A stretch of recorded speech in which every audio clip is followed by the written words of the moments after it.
He who was well versed in the Vedas, gatherer of scholars, riches, and mighty forces, radiant in glory, beloved by townsmen and countryfolk alike, foremost among the Ikshvaku emperors in chariot warfare, performer of many Vedic sacrifices, virtuous, self-controlled, saintly in conduct, renowned in the three worlds, and equal to Indra in power and Kubera in wealth, that King Dasharatha protected the world from Ayodhya as Manu once protected mankind. Truth-abiding King Dasharatha, steadfast in the threefold virtues, ruled that vast kingdom from glorious Ayodhya, just as Indra rules heaven from Amaravati. In Ayodhya, all were joyous yet virtuous.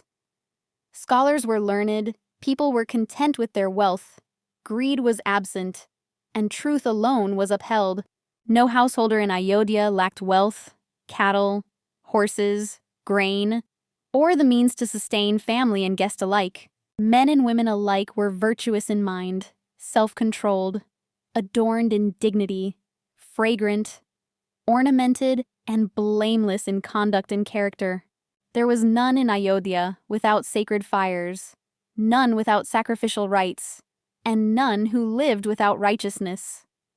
The city was sustained by dharma, ritual purity, and noble conduct. The sense-controlled scholarly brahmanas were ever engaged in sacred rites. They studied the Vedas, taught worthy students, and accepted gifts only in accordance with dharma and sacred principle. Men and women alike were wealthy, elegant, and devoted to their king. In every order of society, people honored the gods, revered guests, remained faithful, illustrious, and brave.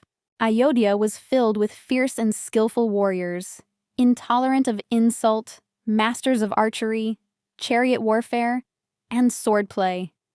Like a cave filled with lions, that city was filled with the finest horses, born in Kayamboja, Bahlika, Vanayu, and the lands of great rivers, swift and noble, resembling the celestial horse Uchaishrava, born in the Vindhya mountains and from the Himalayan regions.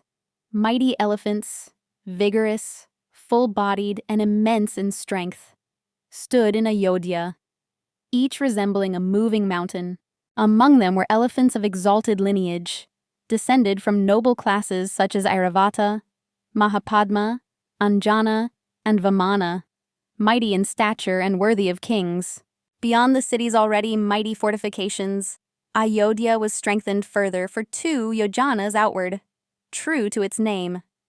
Ayodhya, the unconquerable, the unassailable. From that radiant city, the admirable King Dasharatha ruled the world with subdued enemies, as the moon governs the stars in serene splendor. For the great soul Dasharatha there were 8 ministers, pure in heart, wise in counsel, steadfast in duty, and ever engaged in the welfare of king and kingdom. Among Dasharatha's foremost guides stood the venerable sages Vashishta and Vamadeva, authorities in Vedic rites, guardians of sacred wisdom, and steady counselors in matters of dharma. Alongside Vashishta and Vamadeva stood learned brahmanas, Suyajna, Jabali, Kashyapa, Gautama, Markandeya, Dirghayu, and Katyayana, scholars of sacred wisdom, guardians of rites, and ancestral ritual guides to Dasharatha's house.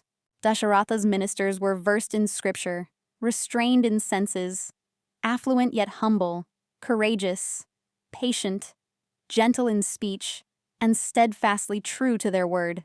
Nothing in their own land or beyond remained unknown to them. What had happened, what was unfolding, and what was yet to come, they knew through vigilant agents and discerning counsel. Firm in justice, they punished wrongdoing even when found among their own. Yet none unfriendly was harmed without true blame. Their rule was measured, righteous, and free from cruelty. Clean in administration, united in purpose, protectors of subjects at all times, keepers of confidences, skilled in subtle affairs, and profound in moral science. Such were the ministers who upheld the kingdom. Surrounded by such wise and devoted ministers, protecting his people through righteousness, renouncing unrighteousness, and established in truth alone, King Dasharatha shone in brilliance like the rising sun with its resplendent rays, ruling the world as Indra rules the heavens.